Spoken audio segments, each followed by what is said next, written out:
الحمد للہ کفی والسلام علی عبادہ الذین اصطفیٰ اما بعد۔ ایک سوال ہے، کسی بھی چیز میں آدمی کتنا پروفٹ لے سکتا ہے؟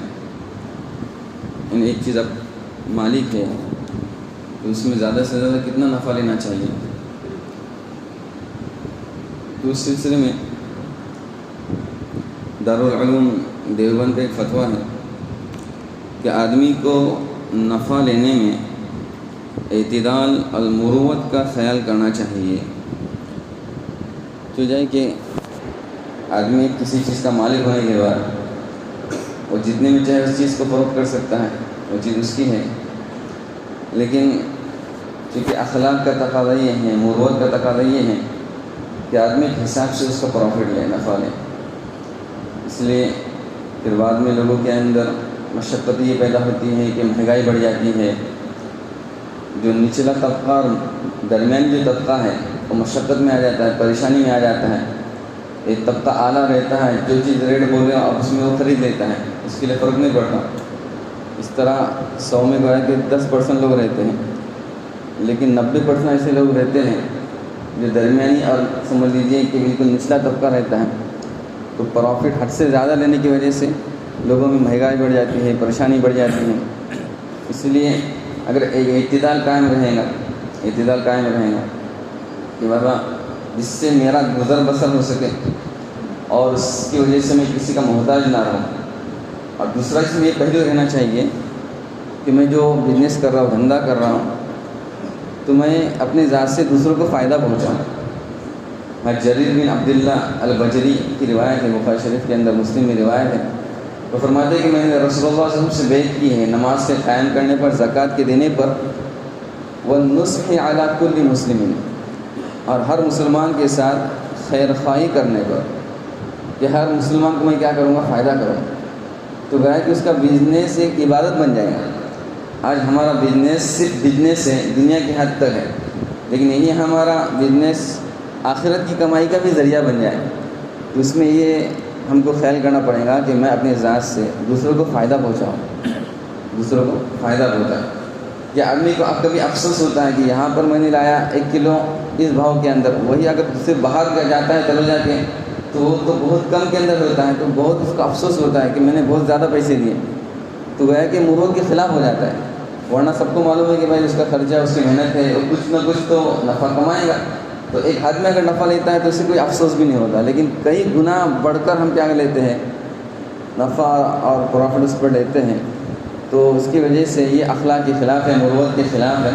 آدمی ایک حد کے اندر رہتے ہوئے کیا کرے؟ نفع لے، جس سے لوگوں کے اندر ایک اچھا معیار قائم رہے گا، اور نچلا جو طبقہ ہے، درمیانی طبقہ ہے، ان کی ذرا گویا کی زندگی خوشگوار گزریں گی۔ اس لیے پروفٹ لینے کے سلسلے میں ہم اعتدال سے کیا کر لیں؟ کام لیں۔ روزی دینے والے یہ اللہ تعالیٰ ہے، لہذا اس کا ہم کیا کریں؟ خیال کریں۔ دوسرا ایک سوال ہے کہ اگر ہم کسی کو زکوٰۃ یا صدقہ وغیرہ دیں اور پھر وہ ہماری دعوت کرے، ہم کو شادی میں بلائے، تو اس کی شادی میں جا سکتے ہیں کیا؟ اس کی دعوت قبول کر سکتے ہیں کیا؟ اس کا ہدیہ قبول کر سکتے ہیں کیا؟ ایک آدمی کو اپنے زکوٰۃ کے پیسے دیے ہیں اور اسی میں وہ آپ کو دعوت دے رہا ہے، ایک آدمی کو صدقے کے پیسے دیے گئے، اسی میں وہ آپ کو کھلا رہا ہے، تو اس کا کیا حکم ہے؟ اس میں سے آپ کو ہدیہ بھیج رہا ہے، تو یہ اس کے لیے زکوٰۃ ہے، اس کے لیے صدقہ ہے، اور ہمارے لیے وہ ہدیہ کہہ رہے ہیں، ہم اس میں سے کھا سکتے ہیں۔ چنانچہ بخاری شریف میں حضرت بریرہ رضی اللہ عنہ کا قصہ ہے۔ عائشہ فرماتی ہے کہ بریرہ کے اندر 3 خصلتیں ہیں، ان میں سے ایک خصلت یہ ہے کہ ایک مرتبہ اللہ کے رسول صلی اللہ علیہ وسلم گھر کے اندر تشریف لائے، تو اللہ کے رسول صلی اللہ علیہ وسلم کو گھر کا کھانا پیش کیا گیا، گھر کا کھانا جو ہوگا وہ پیش کیا گیا۔ اللہ کے رسول نے کہا کہ میں تو ہانڈی کو دیکھ رہا ہوں، وہ تو ابھر رہی ہے، اس کے اندر گوشت پک رہا ہے، اور تم مجھ کو یہ گھر کا کھانا دے رہے۔ تو عائشہ نے کہا کہ وہ کھانا جو ہے حضرت بریہ کا ہے اور ان کے لیے صدقہ ہے۔ اللہ کے رسول نے کہا لہا وہ صدقہ، ان کے لیے صدقہ ہے، ولانا ہدیہ، ہمارے لیے کیا ہے؟ ہدیہ ہے۔ لہذا جس کو زکوٰۃ دی جا رہی ہے، صدقہ دیا جا رہا ہے، تو اس کے بعد وہ شخص اس کا مالک ہو جاتا ہے۔ مالک ہونے کے بعد اب وہ کسی کو بھی، مالدار کو بھی اس میں سے کیا دے سکتا ہے؟ ہدیہ دے سکتا ہے۔ اگر کوئی کہے، تیسرا ایک سوال ہے، اگر کوئی کہے کہ میں تیرا فلاں کام کر لوں گا، اس کے بدلے مجھ کو پارٹی دینا پڑیں گی، کھانا کھلانا پڑے گا، تو اس طرح شرط لگانا کا کیا حکم ہے؟ اس طرح شرط لگانا جائز ہے۔ شریعت کی اصطلاح میں اس کو جعالہ کہتے ہیں۔ اس میں پہلے سے انعام طے کرنا ضروری ہے کہ آپ فلاں کام اگر ہو گیا تو اس کو کیا انعام میں دیں گے، یہ پارٹی دینا ہے، فلاں ہوٹل کی میں اس کو کھانے کی پارٹی دوں گا، یا فلاں میں ایک 10,000 روپے دے دوں گا انعام کے اندر، میرا فلاں کام ہو گیا۔ تو اس طرح کوئی چیز کیا کرتا ہے، کوئی متعین کرتا ہے کہ میرا اگر کوئی بھی یہ کام کر دے گا تو اس کے لیے میں انعام کے اندر 10,000 روپے دے دوں گا۔ جو بھی چیز اس کے لیے متعین کرنا پڑتی ہے، اگر متعین کرتا ہے اور پھر سامنے والا وہ کام اس کا کرتا ہے تو ایسی صورت میں یہ انعام اس کے لیے دینا ضروری ہے۔ اسی طرح ایک سوال ہے کہ زکوٰۃ میں تاخیر کب جائز ہے؟ زکوٰۃ کے اندر تاخیر، کسی پر زکوٰۃ فرض ہو گئی تو سوچتا ہے کہ میں بعد میں نکالوں گا، رمضان آنے کے بعد نکالوں گا، تو زکوٰۃ کا مسئلہ ایسا ہے کہ جب سال ہو جاتا ہے تو ایسی صورت میں زکوٰۃ اس پر کیا ہو جاتی ہے، فرض ہو جاتی ہے۔ بزنس کا ہے یا کہ پیسے اس کی بینک بیلنس ہے، اس پر زکوٰۃ سال ہو جانے کے بعد فرض ہو جاتی ہے۔ اب اس میں تاخیر 2 وجہ سے کر سکتا ہے، زکوٰۃ کی ادائیگی میں تاخیر 2 وجہ سے ادا کر سکتا ہے۔ نمبر 1 کہ اس کے پاس پیسہ ہی نہیں ہے زکوٰۃ نکالنے کے لیے، زکوٰۃ تو اس کی فرض ہو گئی لیکن پیسے سب گدے ہوئے، دھندے میں، بزنس میں، اس طرح کہ اس کے ہاتھ میں کچھ بھی نہیں، تو ایسی صورت میں وہ تاخیر کر رہا ہے تو اس کی گنجائش ہے۔ اور دوسری گنجائش، جب کہ مستحق موجود نہیں ہے، مستحق جس کو اپنے کو زکوٰۃ دینے کی ہے وہ ہے ہی نہیں، تو ایسی صورت میں زکوٰۃ میں کیا کر سکتے ہیں، تاخیر کر سکتے ہیں۔ مستحق کا موجود نہ ہونے کا مطلب یہ نہیں کہ ہمارے پاس کوئی مانگنے کے لیے نہیں آ رہا ہے، مانگنے کے لیے آنا کوئی ضروری نہیں ہے، بلکہ آپ کو تلاش کر کے دینا ہے۔ جو مستحق حضرات ہیں ان کو تلاش کر کے کیا کرنا ہے، دینا ہے۔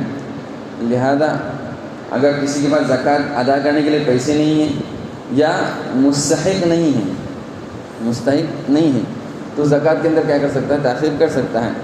اور ہم سمجھتے ہیں کہ رمضان کے اندر زکوٰۃ نکالنی ہے، فلاں ٹائم میں نکالنی، جبکہ زکوٰۃ 1 مہینہ پہلے، 2 مہینہ پہلے کسی پر فرض ہو رہی ہے تو اسی وقت اس کی زکوٰۃ نکالنا پڑتی ہے۔ اور رمضان میں اس کو دینا ہے یا پورے سال بھر زکوٰۃ دینی ہے تو ایڈوانس میں کیا کر سکتے ہیں، ہم زکوٰۃ دے سکتے ہیں۔ زکوٰۃ کے اندر تاجیل کر سکتے ہیں، 1 سال پہلے ہی ہم کیا کر سکتے ہیں، کسی کو زکوٰۃ دے رہے ہیں تو اس کی گنجائش ہے۔ اور حساب کرتے رہیں کہ میں نے سال بھر میں کتنی زکوٰۃ کیا کری، تقسیم کی، اور پھر رمضان کے اندر اتنی مائنس کر دے کہ بھائی مجھ پر 10 لاکھ کی زکوٰۃ فرض ہو رہی تھی اور میں نے 7 لاکھ تو پورے سال میں بانٹ دی، اب مجھ پر صرف 3 لاکھ دے دینا ہے، تو اس وقت وہ صرف 3 لاکھ نکالے گا۔ اگر کسی کو دھندے کے لیے رقم دے اور وہ 3 ماہ کے بعد اس کو فکس 20,000 روپے پروفٹ دے، ہر 3 مہینے کے اندر اس کو 20,000 روپے وہ کیا دے رہا ہے، پروفٹ دے رہا ہے فکس، تو اس کا کیا حکم ہے؟ تو بھائی دھندے کے لیے کسی نے کسی کو رقم دے دی تو اس کا وہ پارٹنر بن رہا ہے، شریک بن رہا ہے، اس کے بھی پیسے لگے ہیں، اس کے بھی پیسے لگے ہوئے ہیں، یا ایک کی محنت ہے دوسرے کے پیسے ہیں، اس کو عقد قراض کہتے ہیں، تو اس میں فیصد کا طے ہونا ضروری ہوتا ہے، پرسنٹیج کا طے ہونا کیا ہوتا ہے، ضروری ہوتا ہے۔ اور 20,000 کا کیا پرسنٹیج بن رہا ہے، 50 بن رہا ہے کہ 40% بن رہا ہے کہ 5% بن رہا ہے کہ 1% بن رہا ہے کہ 2% بن رہا ہے، تو پرسنٹیج کیا کر لے، طے کر لے کہ بابا دیکھو پروفٹ میں سے میں 10% دے دوں گا۔ اب وہ 10% کے اندر 20,000 آ جائیں، 22 آ جائیں، 15 آ جائیں، 25 آ جائیں، جو بھی آئے گا اس کو حساب کر کے دینا پڑے گا۔ آدمی ذرا اس میں سستی کرتا ہے حساب کرنے میں، اندازہ لگانے میں، جبکہ ضروری ہے پرسنٹیج کے حساب سے پروفٹ دینا کیا ہے، ضروری ہے، ورنہ وہی ایک آدمی بینک کے اندر اپنا کیا کر لیں گا، 10 لاکھ روپے لگ دے گا، بینک بھی کیا دیتا ہے، فکس اس کو اماؤنٹ سود کی شکل میں دے دیتا ہے، تو کیا ہو جائے گا، پھر انٹرسٹ ہو جائے گا، سود ہو جائے گا۔ بینک کے اندر کوئی فکس اپنا اماؤنٹ دیتا ہے تو وہ بھی کیا دیتا ہے، فکس پروفٹ اس کو دیتے رہتا ہے، تو فکس پروفٹ جو ملتا ہے وہ سود کہلاتا ہے، اور پرسنٹیج کے طور پر جو ملتا ہے وہ تجارت اور بزنس کہلاتا ہے۔ اس لیے اس میں پرسنٹیج طے کرنا ضروری ہے، اس کے لیے حساب تھوڑا کرنا پڑے گا، اس کے لیے آدمی رکھنا پڑیں گے تاکہ کس کے کتنے پیسے ہیں کیا ہے، اس کے حساب سے وہ پروفٹ تقسیم کرے۔ اللہ عمل کی نصیحت عطا فرمائے۔ کسی کا سوال ہے تو بھی کر سکتے